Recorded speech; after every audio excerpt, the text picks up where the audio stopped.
Welcome back to the Business of Life with Coach Ron Tunick. Every day from 4 to 6 on AM 1400 KKZZ. Now, here's Coach. Yeah! Linda P. Taylor, every Tuesday, all about colleges. Today, it's about education, but more importantly, as Linda just said, it's education, training, and mastery, Linda. That's absolutely, there's 3 different levels, and people get those confused. When a student graduates from college, they may be educated, but unless they went to a technical school like Cal Poly, they're not trained. An engineer graduating from UC Santa Barbara is educated, but he can't or she can't do anything. You know a lot of theory, but you've never done anything with it.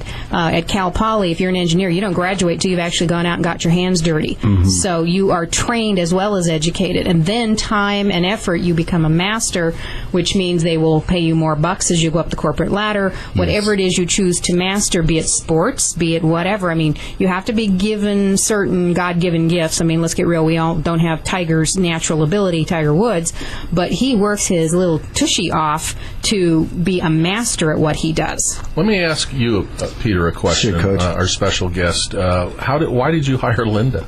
We hired Linda, my wife Elaine and myself, because the college system was so hard to understand, the process, the steps you had to take, and you were always afraid that you were going to miss a deadline and it was going to be all over and your child wasn't going to go to college and it was all your fault. So we needed a mentor.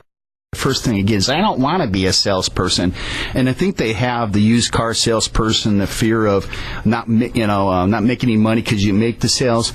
And I really believe it's a skill, it's a personality, it's a lifestyle. It's how you treat people, it's how you treat your spouse, your girlfriend, your friends, strangers.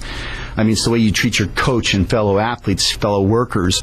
It's learning how to be engaging and how to care about people, how to give of yourself first, those types of things. So I really think it's a lifestyle, and where I have such a passion for Linda is I want to help her, and with parents is saying, all your students have to learn to be salespeople to some degree. And like Coach, what you're saying is, really everybody wants you to write a check. You have to make money. All businesses, whether they're profit or non-profit, somebody's got to write a check, give you a credit card, transfer funds, and let's get used to it. Let's just call it like it is. When you go into college, you're finding purpose, but somebody's going to want to hire you so they can make money off you, or you make money for yourself.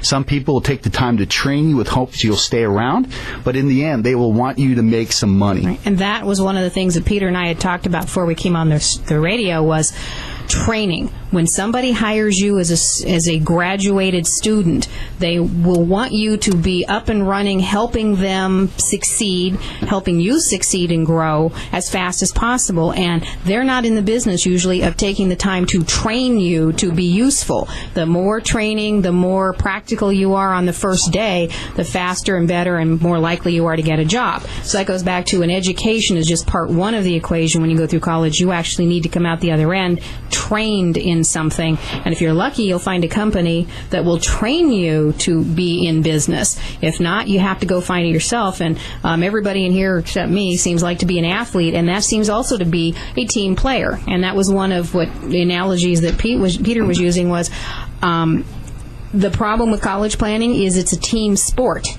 but the players don't play together. They all hate each other. They all have their own agenda. The colleges have their agenda. The lenders have their agenda. The various consultants have their agenda. The scholarship people have their agenda, and they don't play together until you get a tough broad like me in there, blowing the whistle and saying, okay, drop and give me 50. You guys are going to play together, or I'm going to make you play together, or I'm going to replace you with someone who will. And that's what I end up doing, and that's why I get called the college planning diva, because I got some serious attitude, because if you don't play nice, you're going to hurt my clients, and I'm very protective of my clients. Keith, of course, just met in the last couple of months, but he's sitting there going, why didn't I call you a few years ago? Because he's nodding his head. He has 2 boys. Well, one boy just graduated Utah State, now it's in San Diego State, so he's been through everything you just said. Well, tell us, Peter, I think when I talk to my fellow executive buddies, they throw the resume away. They sit down and they want to look in the candidate's eyes. Linda, you've adopted this thing too. So we start with what, communication skills? Absolutely, Coach. I think one of the things I really try to train in is the engaging. I find the interviews that are most successful are when the person who talks the least is the most interesting person, and then learning how to, most of what comes out of your mouth is questions. And so it works in all aspects. I've talked to people, and they've talked 99% of the time, but get the feedback, Peter, you are the most interesting person in the world.